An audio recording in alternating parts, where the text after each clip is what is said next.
Dalam perhitungan harga wajar, ada beberapa metode yang digunakan. Selain price to earning ratio, ada juga price to book value. Selamat datang di Seni Pasar Modal Channel bersama gua Fajar Sidik.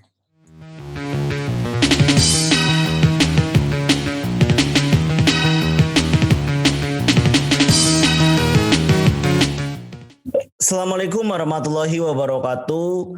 Selamat hari Kamis dimanapun teman-teman berada, sahabat SPM berada. Semoga selalu still safe ya.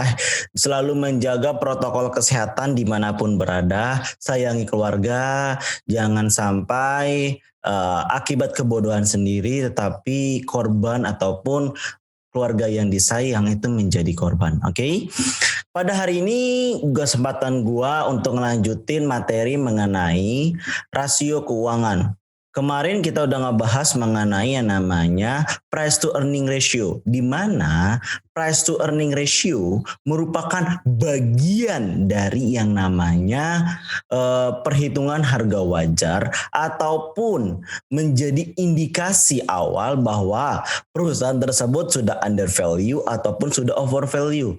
Perusahaan tersebut sudah yang namanya di bawah nilai intrinsik perusahaan atau sudah di atas nilai intrinsik perusahaan. Selanjutnya, yang kedua dalam mengetahui indikasi bahwa perusahaan tersebut sudah over value ataupun under value, yaitu adalah price to book value. Apa itu price to book value? Sederhananya, price to book value ini yaitu adalah menggambarkan nilai buku suatu perusahaan. Jika price to book value kurang dari 1, itu artinya adalah under value. Sedangkan kalau price to book value lebih dari 1, itu dikatakan over value. Sebagai contoh, misalkan price to book value-nya itu adalah 2x. Artinya kita membayar perusahaan tersebut, harga perusahaan itu sekarang itu 2 kali lebih mahal dibandingkan harga wajarnya. Kalau PBV-nya atau price to book value-nya 5x, artinya kita bersedia membayar harga sekarang yaitu 5 kali lebih mahal dari harga wajarnya, dan begitu selanjutnya. Walaupun ada juga yang 0, misalkan 0,8, artinya kita bersedia membayar harga sekarang yaitu harganya 0,8 lebih murah dibanding harga wajarnya. Itu cara penilaiannya, itu cara membacanya seperti itu. Lalu yang jadi pertanyaan, batasnya berapa sampai berapa yang dikatakan over value dan under value diunsus di price to book value ya? Jawabannya itu adalah 0,5 sampai 1x gitu. Kenapa dibatasi 0,5x? Karena kalau kita melihat suatu perusahaan under value-nya itu atau nilai PBV-nya, nilai bukunya kurang dari 0,5x, itu bisa menjadi makanan empuk, sinyal empuk untuk dipermainkan oleh si gajah, oleh si bandar, oleh si smart money ya gitu. Itu makanya untuk mengantisipasi itu kita mulai dari 0,5 sampai 1x, itu menurut gua yang paling the best ya gitu. Lalu adakah perusahaan-perusahaan yang under value saat ini? Jawabannya ada banyak. Di sini gue coba screening menggunakan Kompas 100. Jadi Kompas 100 itu adalah 100 emiten indeks yang listing di bursa berdasarkan penilaian dari Kompas Group gitu. Kompas Group gitu, makanya namanya Kompas 100. Nah, ini adalah emiten-emiten yang dari Kompas 100 kemudian dipilih berdasarkan di screening 0,5 sampai 1x. Maka didapatlah emiten dari Kompas 100 ini emiten-emiten yang lagi under value. yaitu ada SIMP, ada PNBN, ada BDMN, ada BNGA, ada ELSA, ada ADRO, ada BUL, ada TBLA, ada Pegas, Weton, BBTN, WG, INKP, dan LSIP. Kurang lebih ada 1, 2, 3, 4, 5, 6, 7, 8, 15. Kurang lebih ada 15 emiten dari Kompas 100 yang masih under value. Bahkan untuk bull harganya atau misalkan diskonnya itu hingga 123%.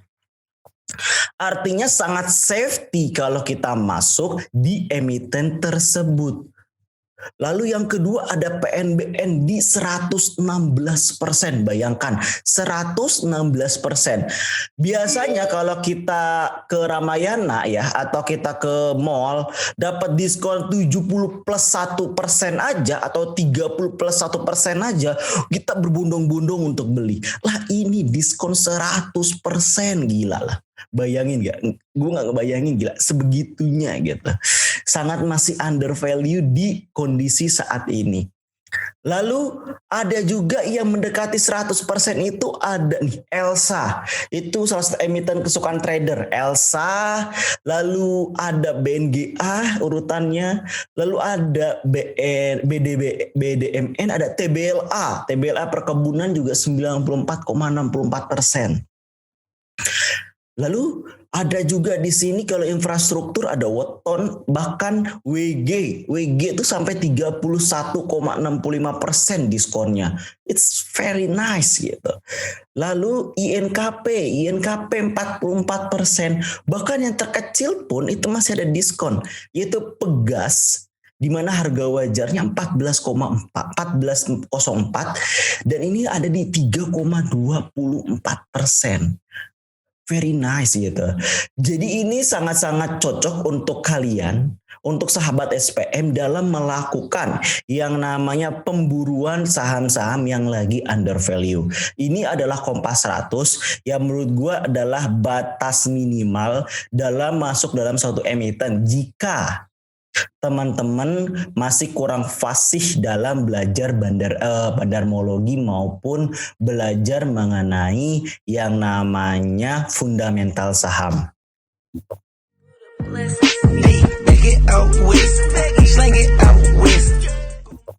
Untuk mempelajari itu semua, yaitu teman-teman untuk fundamental bisa teman-teman baca buku gua yaitu Millennial Investing. Nah, itu tergambar kok di sana, itu tertulis semua bagaimana step by step dalam menilai suatu perusahaan walaupun basicnya bukan sebagai seorang akuntan ataupun seorang ekonom. Di situ diajarkan bahwa siapapun bisa belajar fundamental dengan bahasa yang sederhana dan ringan gitu.